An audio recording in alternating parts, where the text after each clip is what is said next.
तो एक बार पंडारा गांव है यहाँ जींद के पास, 1.5 किलोमीटर 2 किलोमीटर पंडारा गांव है। वहाँ एक अमावस्या का मेला भरा है। अमावस्या को ये बोली आत्मा भ्रमित वहाँ जाती है, और वहाँ पर घिसा पंथियों का एक आश्रम, और वहाँ 3 दिन का पाठ किया करते गरीबदास जी की वाणी का। तो ये दास वहाँ चला गया, और वहाँ महंत ये संत हुआ कर लाल लत्ते पहन के, और उनको आमंत्रित किया जाता था, करते हैं वो, कोई किसी डेरे का, कोई किसी डेरे का। तो उनको बुला रखा, और वहाँ पर 100-150 आदमी भी भगत भी जा रहे श्रोता। तो उनमें से एक जो है ना, पहले तो संस्कृत बोल रहे हैं और फिर वचन करे, तो सारे के सारे जो श्रोता थे वो जो कहने लगे वह महात्मा ते यो पड़ा है।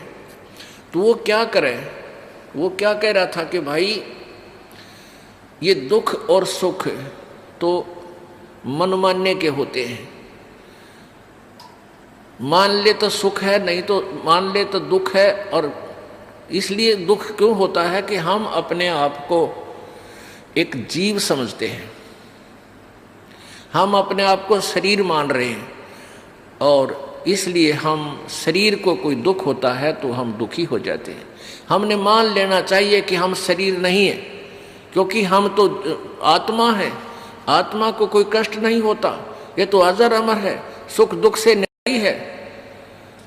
ये बोले श्रद्धालुओं ने तो भाई कोई कम में कह दे भाई अच्छी लगे भगवान की चर्चा, तो उसकी तरफ वो जो बोला जब सारे ताड़ी पीटे, तो दूसरे जो और 5-4 वक्त आ रहे थे वह फ्यूज हो गए उसके आगे।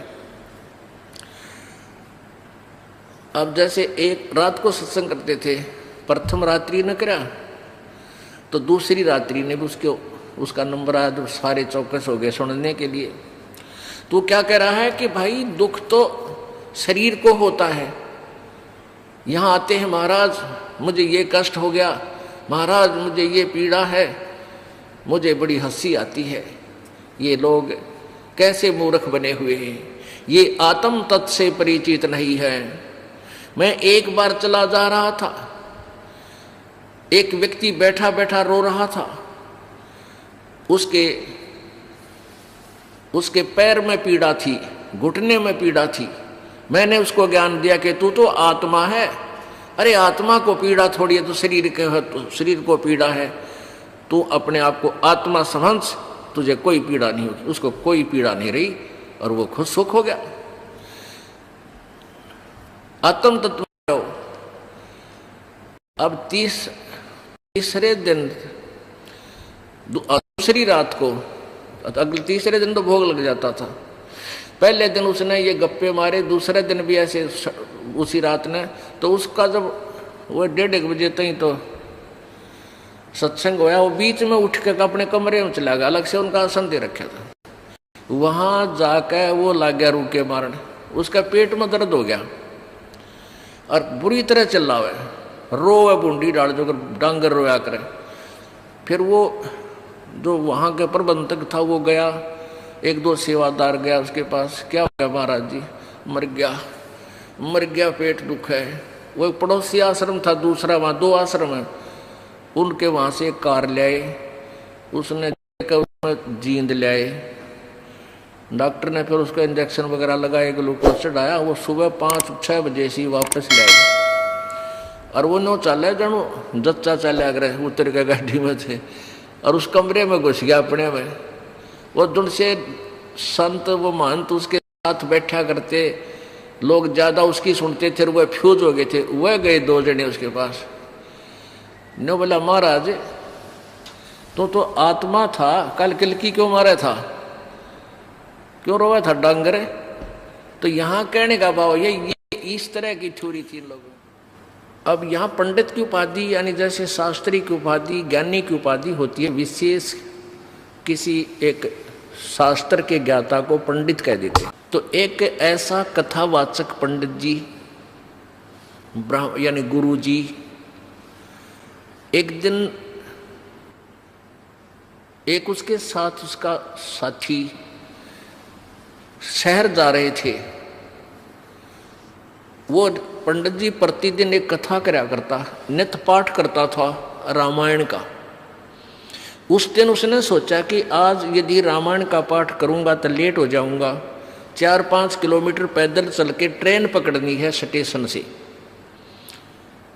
तो वो उसका साथी और वो दोनों ही चल पड़े। उसने सोचा ट्रेन में बैठ के 1 घंटे 1.5 का रास्ता है, ट्रेन में बैठ के वहां अपनी नित्य नियम कर लूंगा। तो उन्होंने जाते टिकट ली, आते गाड़ी आ गई, उस कंपार्टमेंट में चढ़ गए, डब्बे में चढ़ गए। अब ब्राह्मण वेशभूषा थी, लाल अंगोछा ले रहे थे, तो उसे ब्राह्मण समझा जाता ये विद्वान पुरुष है। तो जब गाड़ी थोड़ी सी गति पकड़ चुकी तो उस ब्राह्मण ने कहा, गुरु ने कहा कि भाई जो सीट पर बैठे थे उन्हें सीट मिली को ना, डिब्बा खचाखच भरा था। उस ब्राह्मण ने कहा सीट पर विराजमान यात्रियों से कि कृपा आप सीट छोड़ दीजिए। वो कहने लगे क्या आप रोगी हो कि नहीं, तो क्या करोगे कि मैं कुछ पाठ करता हूँ रामायण का, आज मैं जल्दी का मारा नहीं कर पाया घर पे, यहाँ बैठ के अपना भगवान का कुछ कथा पढ़ लूँगा। तो उन्होंने खाली कर दी एक पूरी सीट कि आप कथा कर, अपना नित्यनेम भी करो और हमें भी सुनाओ, कोई कथा हमें भी सुनाओ, हमारा भी टाइम पास हो जाएगा और भगवान की कथा सुन लेंगे। बड़ा सौभाग्य हुआ आप हमारे को कथावाचक मिल गए। अब पंडित जी ला गया सुनान। उस दिन क्या प्रकरण चल रहा था कि भाई हो तो ऐसा। देखो भरत ने अपने भाई की खड़ाओं को गद्दी पर रख दिया, रामचंद्र की खड़ाओं को, और राज्य नहीं किया। स्वयं जमीन को 6 इंच नीचे खोद कर वहां बिस्तर लगा लिया। और जब रामचंद्र जी वापस आए उनका राज सहर्ष लौटा दिया। भाई हो तो ऐसा, भाई हो तो ऐसा। अब जो सुने थे कथा उन्होंने ताड़ी पीटी कि वाह ब्राह्मण, वाह पंडित जी, तोड़ पाड़ दिया, वाह बड़ी बढ़िया कथा सुनाई। वहां एक व्यक्ति बैठा था, उसी ट्रेन में एक यात्री था, उसको खोज थी एक कथावाचक की। और अगले दिन ही उसने कथा निर्धारित का समय रखा हुआ था और आसपास सभी को आमंत्रित किया हुआ था। और जिससे उसने कथा करानी थी वो कितना दूर चला गया लालची। अब वो किसी और की तलाश में था। उस व्यक्ति ने उस ब्राह्मण से कहा कि पंडित जी आप हमारे गांव चलो, हमने ऐसे एक पाठ का दिन निश्चित कर रखा है और आप हमारे यहाँ कथा कर दो, कल से शुरू करनी पड़ेगी। तो कहने लगा नहीं कल नहीं चल सकता, मैं कल नहीं चल सकता, मुझे समय नहीं। और भी कहने लगे यात्री के महाराज जी आपका तो रोज का काम यही है, इनका आंट लाग रही है और आप कर दो। सब कहने लगे नहीं मैं नहीं करूँ। तो वो कहने लगे जी साहब कोई खास काम हो तो हम कर देंगे आपके काम को, आप इनके कथा कराओ। नहीं ये काम तुम्हारे से नहीं होगा, मेरे से होगा। अब उन यात्रियों ने काफी जब कहा, उसने तो ना बताई कि ये बीमारी है। उसका जो साथी था वो बोला भाई मैं बताऊं, यो कल तय किसी कीमत पर नहीं कर सकता। क्यों नहीं कर सकता कि इसने अपने छोटे भाई पर मुकदमा कर रखा है, एक कुर्डी के खड्डे के ऊपर इनका बंटवारे का रोला है और मैं इसका गवाह हूं भाई। और कल कोर्ट में तारीख से अरे थारा नाश जाइयो। हाँ वो कथा तो सुना रहा है भाई हो तो ऐसा, राज भी त्याग दिया। और आप भाई ने कहा दाओ कुर्डी का खड़ा, एक रूढ़ी का खड़ा होता है मेरे ख्याल में 20 बाई 20 फुट का, और उस पर मुकदमा कर रहा, यो मेरा उन्हों का मेरा है। और कथा सुनावे भरत और राम की।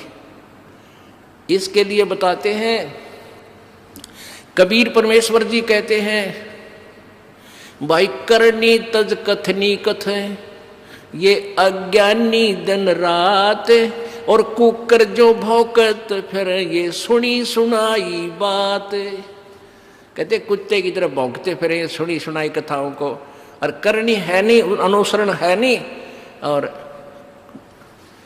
कथते फिरते हैं ज्ञान ज्ञान सुनावे दुनिया ने, आप असर को ना। कहते पंडित और मसालची दोनों सूझे ना, औरों को करे चांद ना रहे, आप अंधेरे में। बोलो सतगुरुदेव।